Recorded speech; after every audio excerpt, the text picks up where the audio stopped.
그래서 수사기관은 디지털 포렌식을 통해 휴대폰뿐만 아니라 컴퓨터 속 모든 기록까지 전부 들여다봅니다. 함부로 임의 제출해버리면 다른 여죄가 발견되기 때문에 그때는 그걸로도 또 처벌받을 수 있어요. 이렇게 곤란한 상황이 만들 수도 있기 때문에 임의 제출 부분에 있어서는 아주 신중해야 되는 거죠. 자신의 공소사실이나 혐의 사실이 100개라면 선별을 잘하면 10개로도 줄일 수 있는 거기 때문에 선별 작업에서 변호사가 참석하는 게 정말 중요합니다. 이런 식으로 선별 작업은 굉장히 피해 사실 특정화가 되게 중요하기 때문에 반드시 참여해야 되는 겁니다.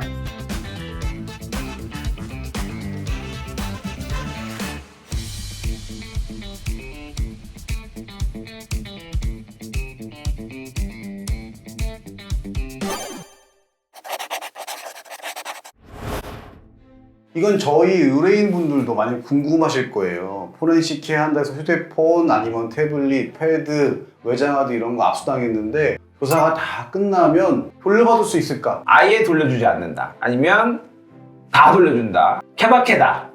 이미 제 말에 다 답이 나왔는데 결론은 케바케지 않을까 싶습니다. 근데 요즘에는 임시로 환부한다. 가한부 절차를 많이 해줍니다. 왜냐면 가지고 안 주는 게 조금 재산권 침해도 좀 있는 것 같고 해서 요즘에 많이 돌려주는 성향이나 진짜 나가서 혹시라도 유출되면 큰일 날 경우에는 돌려주지 않는 추세인 것 같긴 합니다.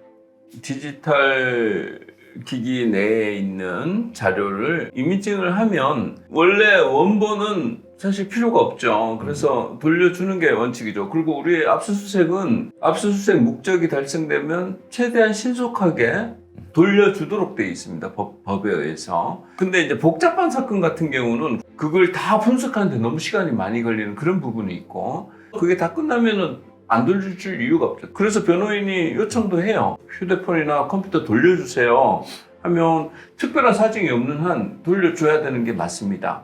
근데 이제 안 돌려주는 경우가 많이 있어요. 실무에 있어서. 사건에 따라서 돌려주는 시기는 각 수사기관마다 조금씩 달라질 수는 있습니다.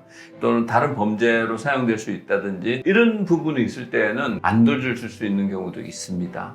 근데 여러분 생각을 하셔야 돼요. 우리가 만약 피의자 신분이 됐는데 제 핸드폰을 뺏기거나 아니면 이미 제출하라고 합니다. 그 핸드폰은 수사기관이 유죄를 입증할 증거기도 하면서 나 자신이 무죄를 입증할 증거도 다 핸드폰에 있어요. 모든 카톡, 모든 은행 기록, 모든 게 핸드폰에 있습니다. 근데 그걸 경찰한테 제출했을 때 그 자료를 내가 안 갖고 있다면 수사기관이 그거를 써주지 않는 이상 내 무죄 입증이 안 되잖아요. 저희도 사설업체를 이용해서 그 핸드폰에 모든 걸 이미징 뜹니다.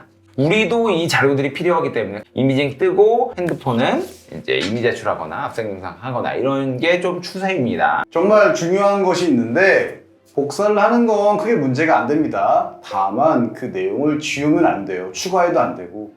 포렌식이라는 건 현존하는 것도 확보하는 게 있지만 지우는 걸 복구하는 작업이 더 크거든요. 근데 몇 월 며칠 언제 어디서 지웠는지까지 나옵니다. 근데 그 지운 걸 집에서 경찰한테 연락이 16시에 왔는데 16시 30분에 우리 집에서 그 사진을 지웠어. 그런 순간 경찰은 증거인멸 우려가 있다고 해서 영장 치는 겁니다. 남 변호사가 말한 것처럼 자기가 자기 거 지우는 건 크게 문제 안 될 수 있는데 만약에 피해자가 학생이에요. 그리고 엄마 아빠가 지워줬어. 그 엄마 아빠는 증거인멸죄 되는 거예요. 처벌 받습니다. 그거는. 경찰이나 이런 데서 수사기관에서 수사가 들어오면 겁이 나죠. 그래서 그걸 지우고 싶습니다. 누구나. 그러니까 자기가 자기 증거를 지우는 건 죄가 안 돼요. 그걸로 처벌받지는 않습니다. 문제는 그 지운다고 해서 지워지는 게 아니라 나중에 다 복구를 할 수 있거든요. 그렇게 되면 이 사람은 뭔가 감춘다는 뜻이에요, 그게. 그렇죠. 그러면 수사하는 사람 입장에서 뭔가 감추고 유죄 심정을 강하게 갖습니다. 증거들을 인멸할 가능성이 높은 사람이에요. 그러면 구속 사유에 증거인멸과 도주 우려가 두 가지 이유인데 벌써 이 사람은 증거인멸 우려가 높은 사람이 되는 거예요. 그렇기 때문에 함부로 이렇게 지우는 행동을 할 때는 굉장히 신중해야 되고 이것이 본인에게 더 훨씬 더 불리해질 수 있다는 사실을 염두에 둬야 됩니다.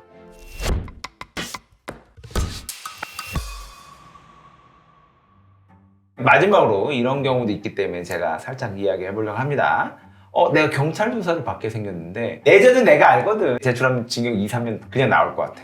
그럼 어떻게 하겠습니까? 근데 내일 경찰서에서 내일 오래. 그럼 이 휴대폰만 없으면 나 새로운 삶을 살 수 있을 것 같아. 그거 말고도 이 사람이 죄를 졌다면 유죄의 증거들이 많이 있을 거예요. 일단 아까도 얘기했듯이 휴대폰을 없애버리거나 손상시켜가지고 이 증거를 못 쓰게 이렇게 만드는 그 행위 자체가 자신이 죄가 있다라는 것을 어느 정도 추정 가능하게 하고 오히려 더 많은 처벌을 받게 되는 그런 결과가 될 수 있기 때문에 그런 행동은 굉장히 신중해야 되고 정말로 권하고 싶지 않은 그런 내용이죠. 뭐 해킹이다 이런 불안감 때문에 텔레그램 많이 쓰시는데 텔레그램 방폭파하면 절대 포렌식을 안 낳는다 이런 얘기가 있는데 저희의 경험상 다 나옵니다.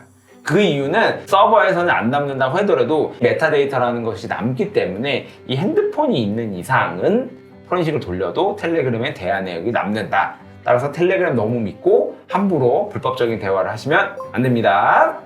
여러분, 근데 디지털 포렌식이라는 것을 옛날에는 수사기관이 형사사건에만 썼거든요. 근데 저희가 이혼 전문팀도 있잖아요. 이혼 사건에 더 많이 써요, 더. 남편 핸드폰 가져와가지고 얘 카톡 지금 부정행위 증거 복구하고 싶다. 아니면 뭐 사진 지운 거 같다. 복구해달라. 이런 식으로 와이프들이 많이 가져오고 포렌식이 이제는 생활 일반 아니면 뭐 블랙박스 아니면 저 아동학대 사건을 했을 때 어린이집에서 유치원에 지워진 것 같다. 복구해달라 이런 식으로 또 많이 씁니다. 그래서 포렌식이 요즘 형사사건뿐만 아니라 가사, 뭐 일반 민사 이런 데서도 많이 씁니다. 따라서 포렌식을 우리가 생활 일반적인 거나 반드시 필요할 때는 뭐 형사사건이 아니라도 시기적절하게 해서 잘하는 것이 중요하고 저희 법무부의 선율로 그리고 로맨스가 있는 저희 로펌에서는 오시면 저희 MOU 맺은 포렌식 전담 회사도 추천해 드리니까요. 뭐 안 알아보시고 그냥 오셔도 됩니다.